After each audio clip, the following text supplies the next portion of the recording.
What happened to Turkey's economy? My God. But before we get into it, let's rewind back to 2008.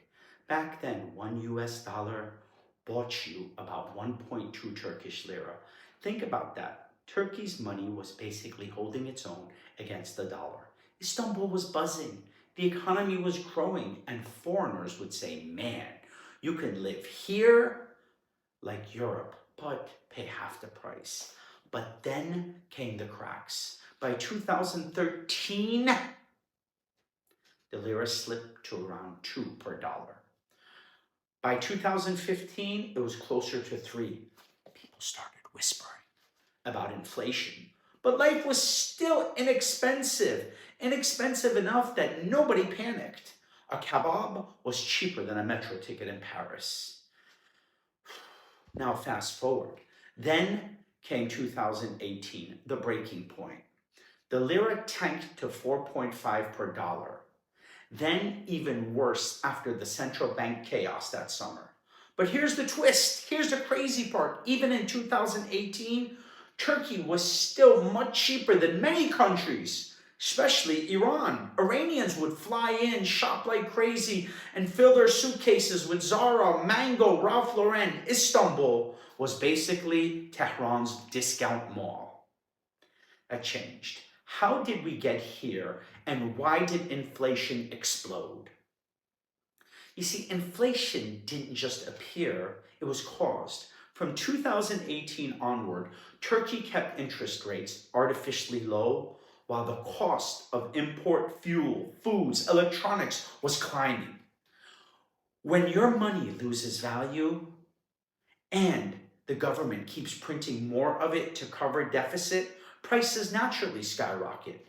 And then add the 2020 pandemic and global supply shocks. Suddenly, Turkey was paying more for energy and wheat bought by the dollar. When the lira is weak and imports expensive, local prices go crazy. That's why inflation ballooned into the 70 to 80 range. But now let's jump to 2025. Unfortunately, the lira sits at over 40 to the dollar. Read that again, from 1.2 in 2008 to 40 in 2025. That's not a decline, that's a nosedive. And here's the real shocker. Turkey is now probably twice to 3 times more expensive than Iran was.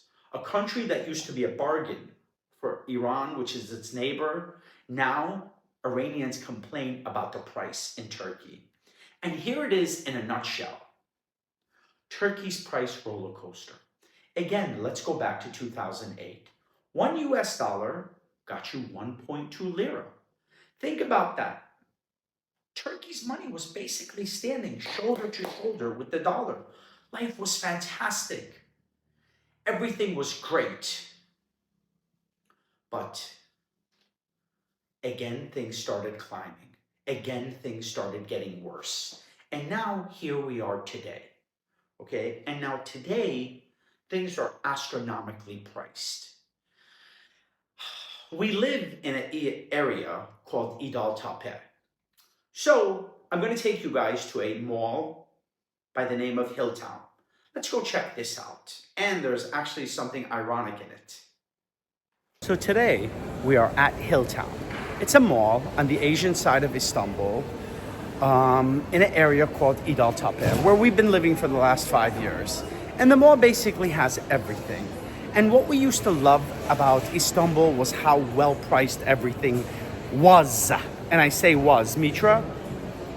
You don't want to shop today. You don't want to shop any day.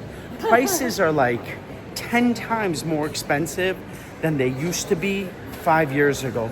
Yes, that means prices have gone up 10 times. But I will show you guys something funny. Our luck. Talk about jinxing it. Check this out.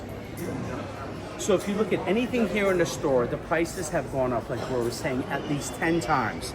But I'll show you something funny. We bought this 2 years ago. It went down 50% in price. Talk about jinxing it. But honestly, as a whole, prices are just insane. Like, I remember when we first moved to Turkey, gasoline was 7 lira a liter. Today, it's 52 lira a liter. The dollar exchange rate was $1 equaled 8 lira. Today, $1 equals 41 lira. Prices are through the roof, and that's one of the biggest reasons we're leaving.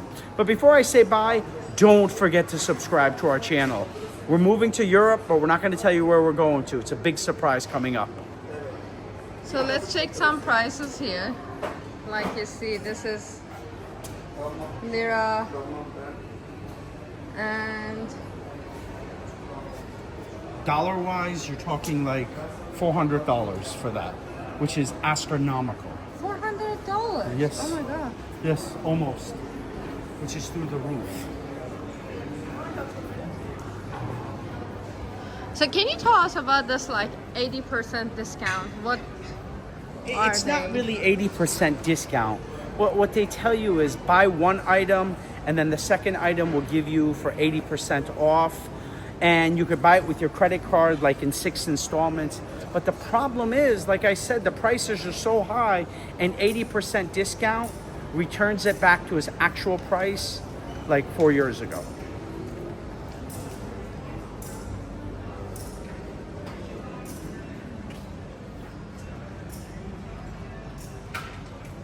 It's not good. Yeah, I think my wife and I were the only people in the history of Turkey to buy something and the price went down. But on a more personal level, as just an English teacher, and my wife is an English teacher living here, prices have just become astronomical. In our neighborhood, rents have gone up 10 times. Gasoline, which was 7 lira per liter, is now 54 lira per liter, which is crazy. We have a thing here, it's called a dot, which is the monthly fee, like common charges you pay for your building. We started at 60 lira. It's now 700 lira, 5 years. So in a 5-year span, our a dot or our common fees have gone up more than 10 times. The country as a whole is beautiful. The weather, the scenery, everything to do is magnificent, but prices are stifling. And I'll tell you something where we really noticed it up close and personal was in the summer, my wife and I took a road trip to a place called Alexandropolis, a small coastal town in Greece. And Europe, Greece, the euro. Prices in restaurants were probably a third. Yes, it's a small town, it's quaint, but when you have a city, a town that's working with the euro, prices shouldn't be a third of a city, a country that's working with the lira, which now 1 euro is almost 50 lira. Again, I'm not saying Turkey is a bad country, it's fantastic. But inflation is just stifling. Prices are through the roof. And if you're thinking about coming here to live, do a deep dive before you move here. People warm, hospitable, places fantastic, but inflation is insane. Ask yourself, am I getting bang for my buck? Because for people like us, normal, everyday Joes, that's the most important thing. Am I getting value for my money? Quality of life is good, quality of services is bad. Because your average Joe here is angry. They're not happy with what they're being paid. As a whole, I believe it's time for myself and my wife to say hasta luego to Turkey. Make sure you subscribe and tell me what you think.